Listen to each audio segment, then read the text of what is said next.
3, 2, 1. Hey everyone, welcome back to Noodling Around with Matt Creamer Audio, sometimes known as Nornrad. It's been a long time since I've done a video, I'm sure you've noticed. But we're back, and I'm going to do the entire UVI toy suite, which just came out a month ago or so.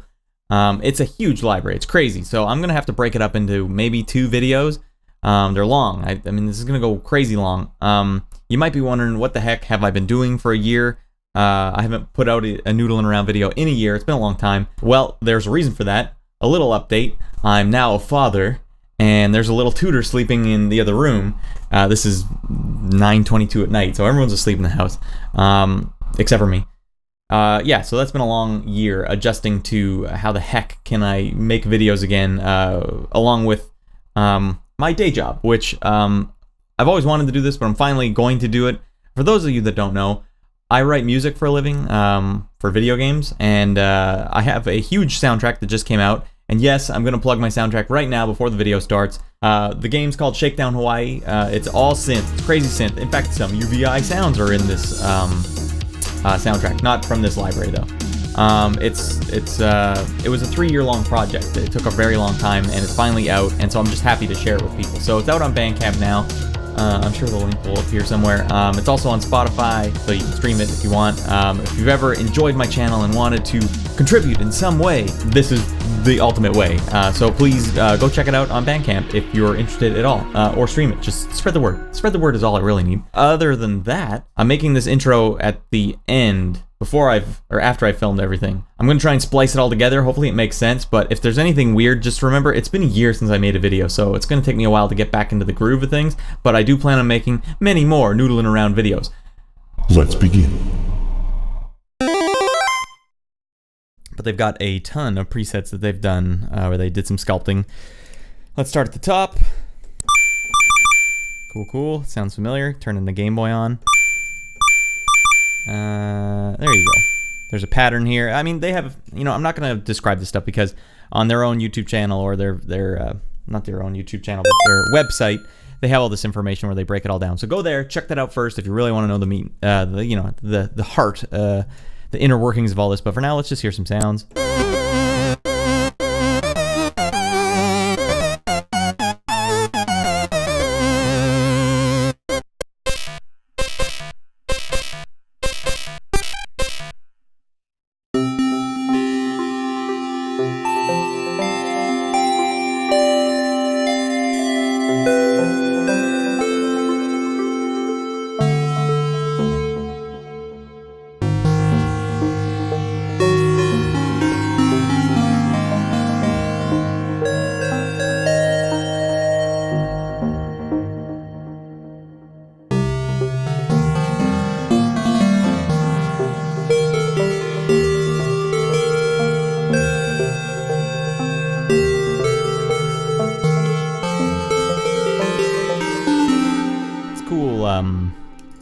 That definitely is like modern chiptune sounding. You'd hear that in a lot of indie games, I feel like. Indie games that aren't trying to be authentic. Like, there's a difference between being authentic chiptune and just being like the spirit of, the old chiptune stuff. I think that's where this is aimed more at that. Not necessarily authentic. Actually, not authentic at all as far as I can tell so far.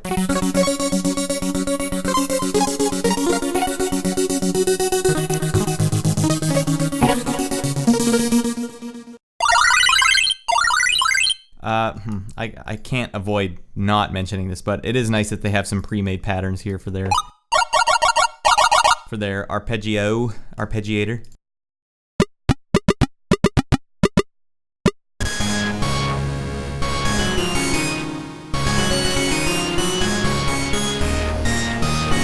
These kind of sounds always remind me of corporate logos at the end of movies and stuff.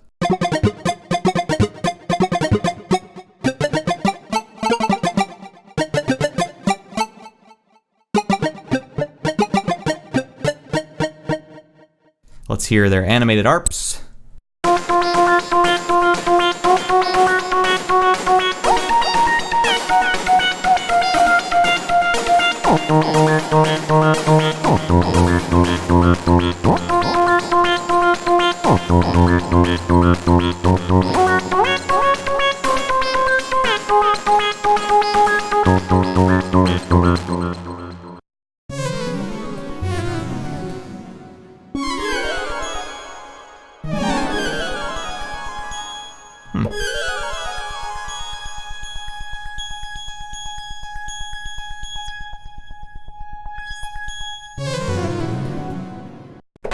Well, we'll just see about that filter wheel. Yeah, whenever I'm changing the presets here too, for whatever reason, it makes this click and pop, this awful sound. Can you hear that? I don't know why. The other two libraries don't do that, so as far as I know, this is just something that's going on in my machine. Also, more housekeeping. My headphones make so much clicks and pops that it records on the microphone now. Bah, can't win. I'm not gonna go buy a new pair of headphones. Give me a break.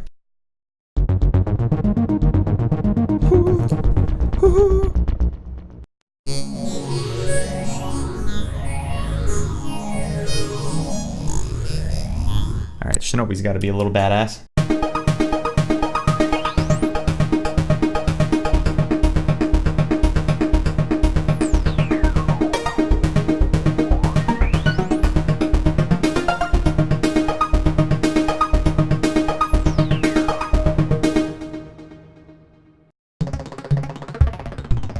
I never know what to do with ARPs.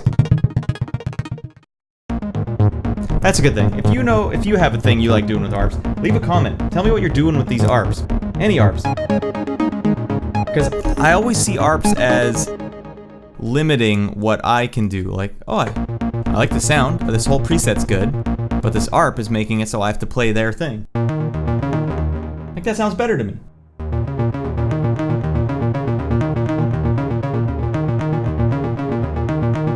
Like, that ain't no ARP. That's a raw-ass riff.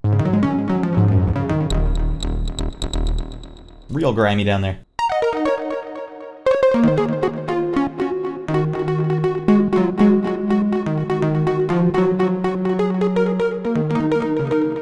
I'm not a live player either. Usually what I'll do when I'm writing songs, I'll just leave a note pulsing in the background, and then I'll start leading over it.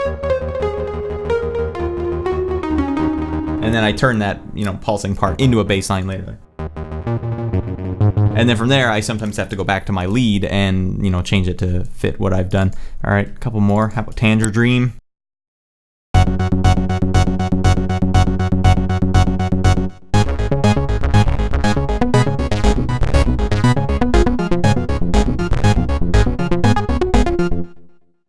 I'm sure you guys can think of better uses for this ARP. Ooh.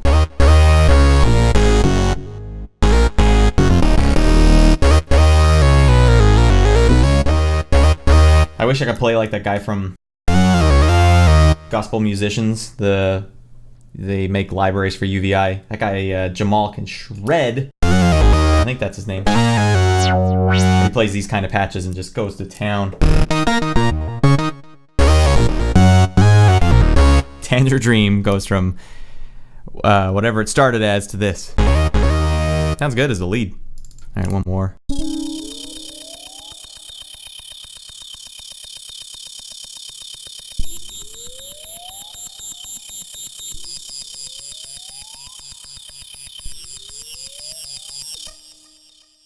Sound cool. Reminds me of Earthbound.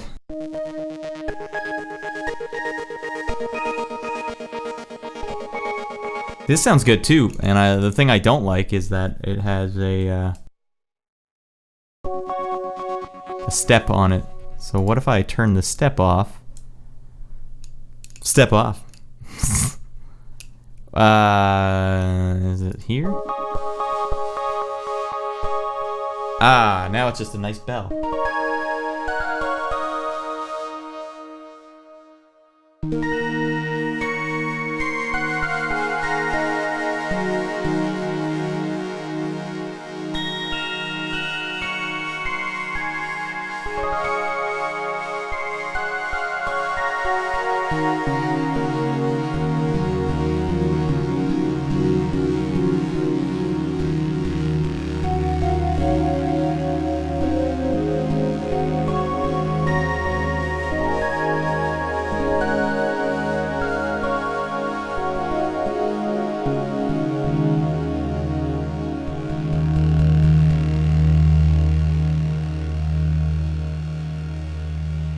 good. Always mess around with the presets. Sometimes, you know.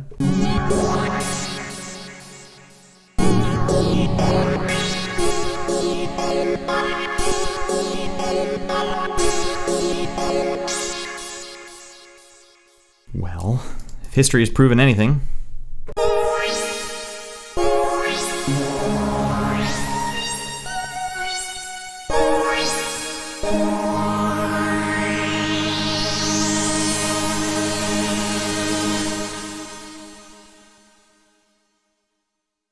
Space driver.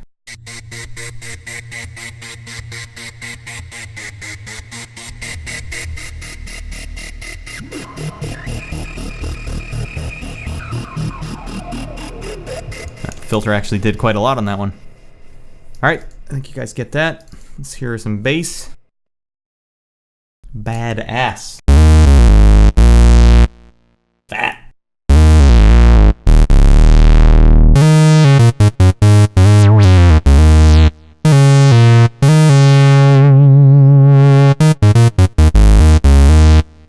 That's pretty good. You could write some good chiptunes with it.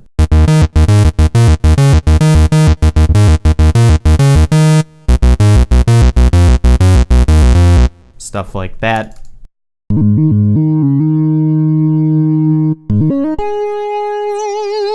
sure this would sound better in the background of some other song. But on its own, it's hard to picture where I would use that.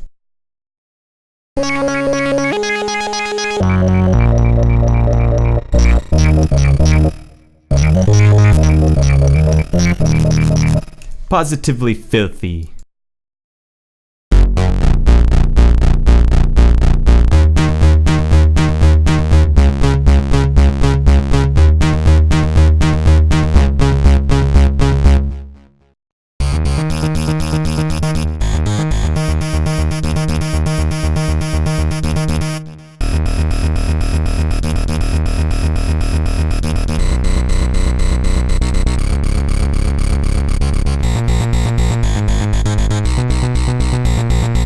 Quick, get some bells.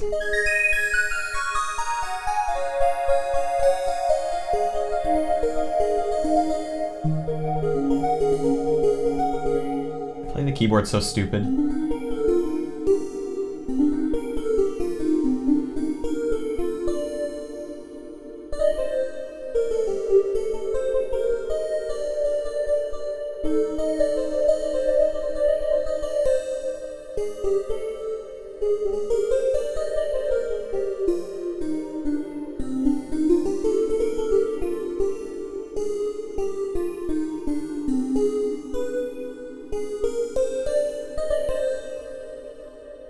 Digital bells.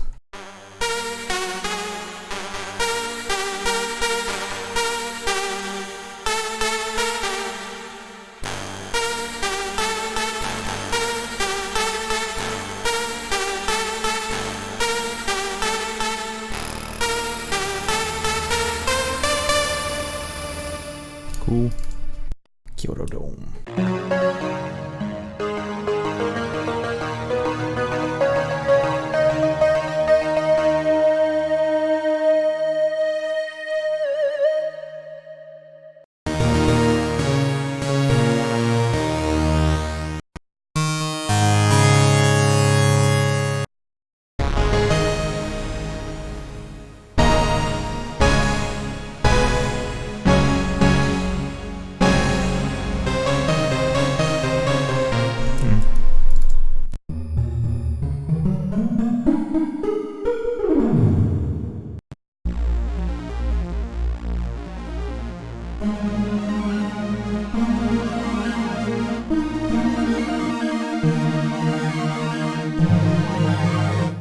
Weird one. Brass.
Chords.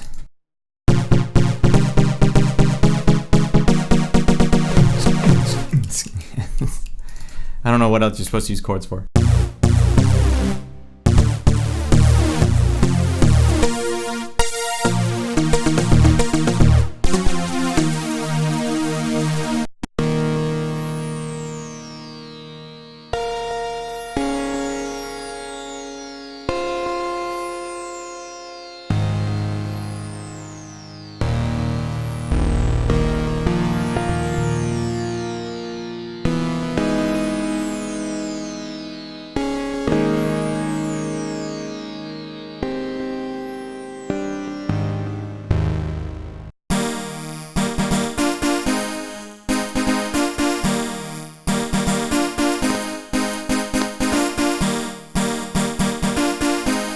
It is a funny chord. Alright, forgot I'm playing chords here. Alright, done with chords, don't quite know how to use them. Drums.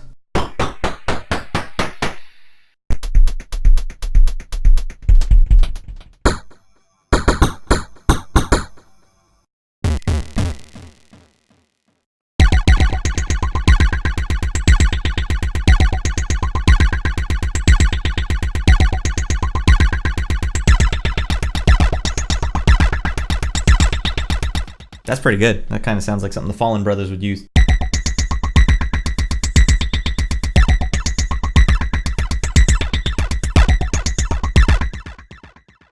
Well, let's hear what the other ones sound like then. Quite different.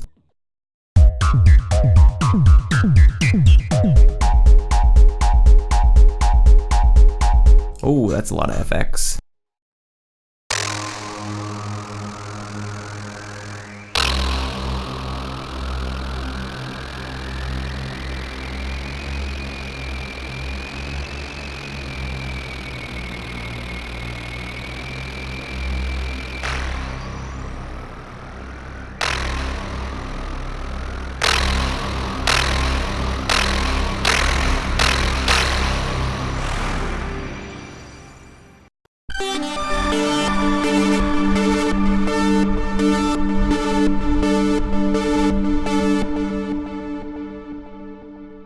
That definitely has the corporate logo feel to it. In fact, let's hammer that one home.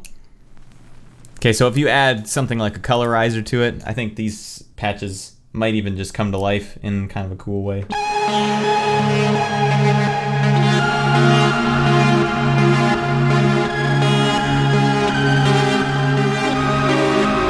In my case, I'm using RC20 from XLN. But you could do this with anything. You could even use just a random LFO that's changing the pitch within the library itself. I'm going to disable that initially.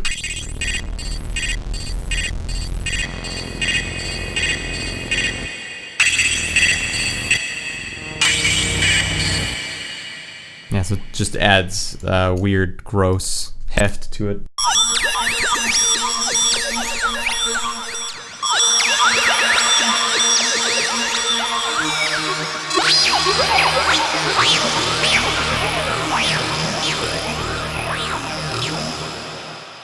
Gotta be lower. These ones gotta be lower.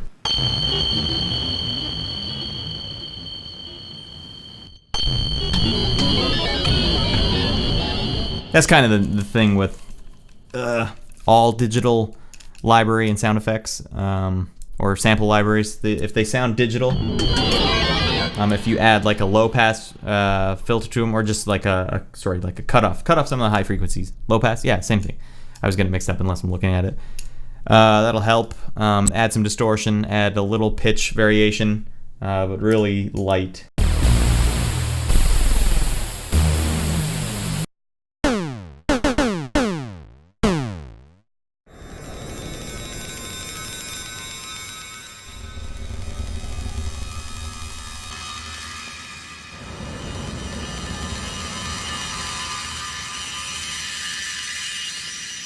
Can really take these sounds to the next level. Let's turn that off. We're done with some sound effects. Alright, real quick now. I don't still have it on, do I? No?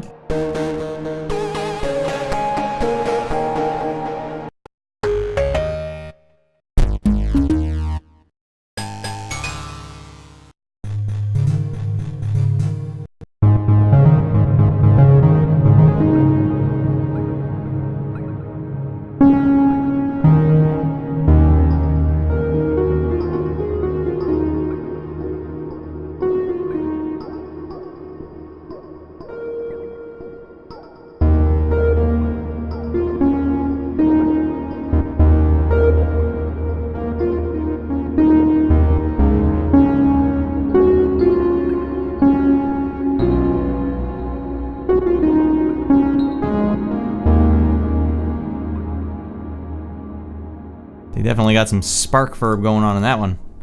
Whew. It's good sounding, spark verb. Moving on, because we gotta wrap this one up. I still gotta do a whole nother library, the digital toys. Unless I put these in a different order.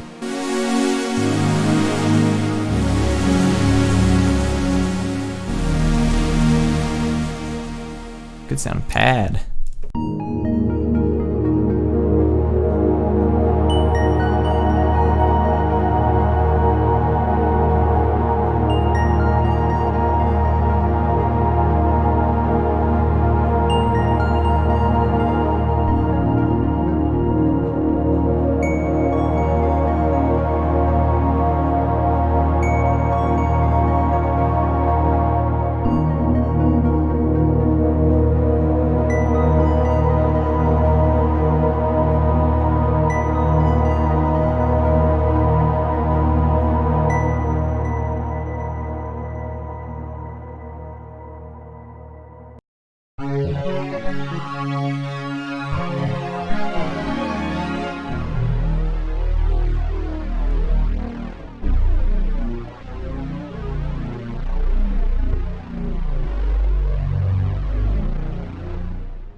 That one's all over the place.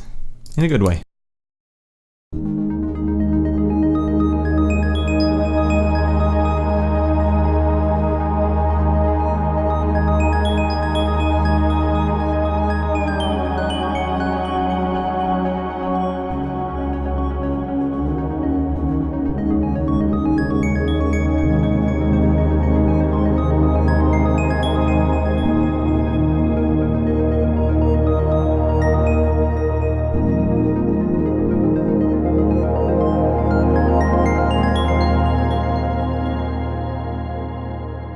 I like that. That's mixing pads with ARPs in a really nice way. Very well done, UVI. Those are good patches. Wonder if we don't have the ARP. Okay. So they've mixed sort of a long sustained pad with a little blip. Ton of reverb on it.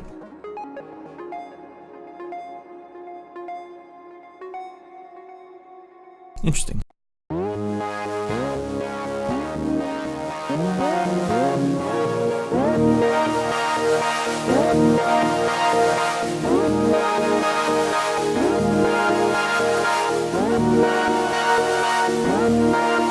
I like pads that slide up, little pitch up slide. Mage Estriesti.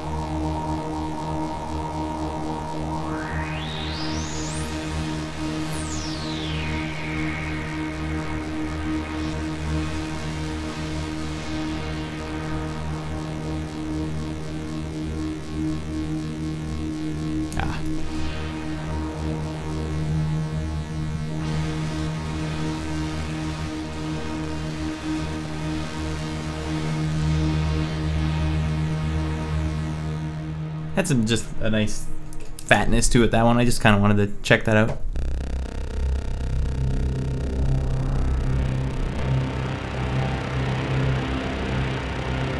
This is me adding the colorization to it.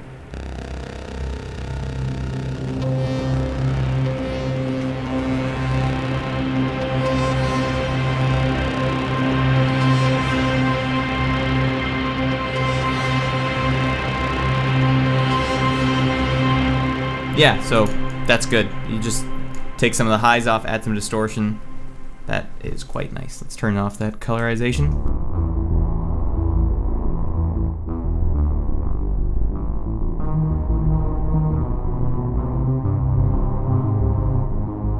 Cool.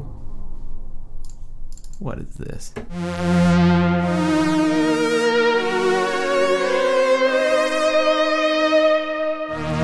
That one's like a nice, almost authentic SID sound. They've added stuff to it, so it's good. Because the thing is, usually if you're a composer for video game music, or if you make music for video games, and you're thinking about buying this synth, I think what it does really well is it covers your bases when you're trying to appeal to the audience that might not know too much about authentic SID music, but they might not like authentic SID music if they were to just hear it like bold face, bam, here's some SID music, but they might like it if it's mixed with some reverb and if it's mixed with other things. I think that's what this is doing really well, so I would recommend it if you were looking for just some bass level chiptune sounds for whatever projects you're working on. Unfortunately for me, I got known as like an authentic chiptune guy, so I have to do such stupid stuff to make the sounds that I want. Hey, but UVI, if you're ever interested in some NES sample libraries, I'm the guy to go to, because there's a lot of cool sounds that you could do with the NES sound library. We'll just save that for another time, I guess. Check out some leads. What was I looking at before? Did I skip to pads? Yeah, I did. All right, well, let's just see the leads real quick. I'm never actually, as a lead player,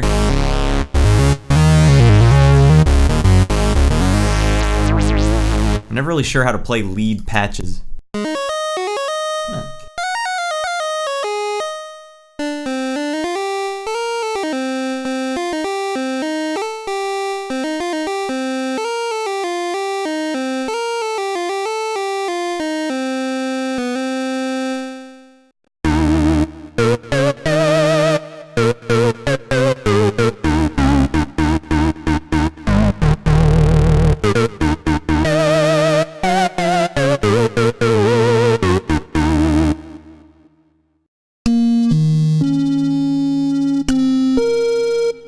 Leave a comment below if this sounds like actual clacks. I know that game always had a cool box art.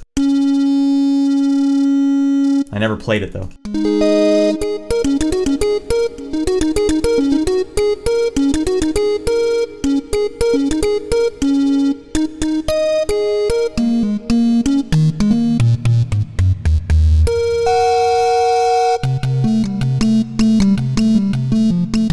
It's a weird sound.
Finally, some sweeps.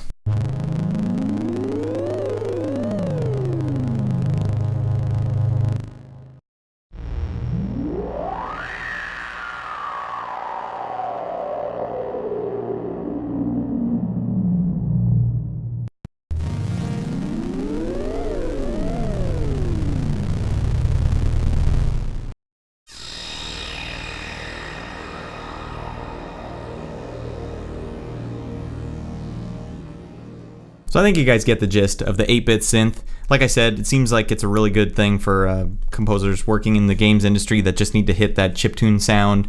I don't think this stands on its own as like the end-all be-all for chiptune sounds, but it's nice to have these sounds ready and available for you to go to, even for me, because I know to get these sounds separate from this, I'd need to find some weird SID library or some old 32-bit plugin and mix and match them all. So they've done a good job of just giving you a baseline sort of set of sounds that you can plug in.